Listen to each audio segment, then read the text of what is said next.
Budget 25 এবং 26 সালের যে বাজেট ছিল সেটা ছিল 41,000 কোটি, 908 কোটি টাকা বরাদ্দ ছিল। আর এবারে 26 এবং 27-এ স্বাস্থ্য খাতে 69,409 কোটি টাকা বাজেট উনি আমাদেরকে দিয়েছেন। আমরা এই সরকার, এই গভর্নমেন্ট স্বাস্থ্য খাতে 27,501 কোটি টাকা, অর্থাৎ 65.6% বাজেট বেশি দিয়েছে আমাদের এই জনকল্যাণ বাজেটের জন্য। এতে কিন্তু ভুক্তভোগীরা, আমরা যারা স্বাস্থ্য খাতে যে একদিন ধরে ধুকধুক করছি, তারা কিন্তু এটা বেনিফিট হবে।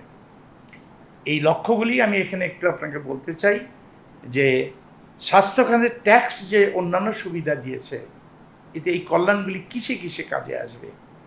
ক্যান্সার এবং জীবন রক্ষাকারী কাঁচামালের উপরে শুল্ক সমস্ত ছাড় দেওয়া হয়েছে। হাসপাতালের যন্ত্রপাতি, বিশেষ করে লাইফ সেভিংয়ের উপরে ভ্যাট এবং ডিউটি ছাড় করা হয়েছে। হাসপাতালের মানে বিশেষ করে বড় বড় হাসপাতালের কর সুবিধা প্রদান করা হয়েছে, যাতে করে কর্পোরেট হসপিটাল এবং ভালো হসপিটাল, বিশ্বমানের হসপিটাল গড়ে উঠতে পারে, সেটারও এই বাজেটে দেওয়া আছে।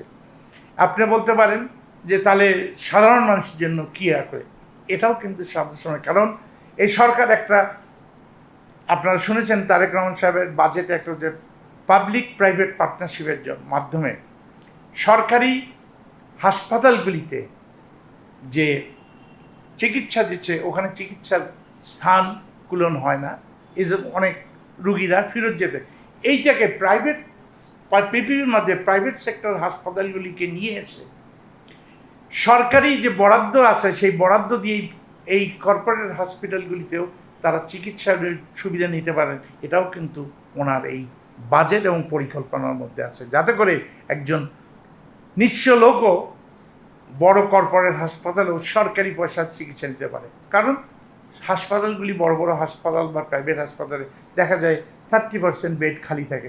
ওই বেডগুলি ওইভাবে আমরা পূরণ করে সরকারকে এবং যে জনগণ আছে, সাধারণ জনগণ যারা চিকিৎসা সে বঞ্চিত, তাদেরকে চিকিৎসা দেওয়া যেতে পারে।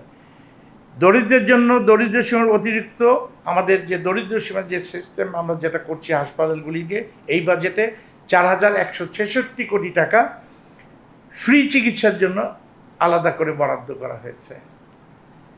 হাসপাতালে কম খরচে বিনামূল্যে চিকিৎসারও কিন্তু ব্যবস্থা করা হয়েছে।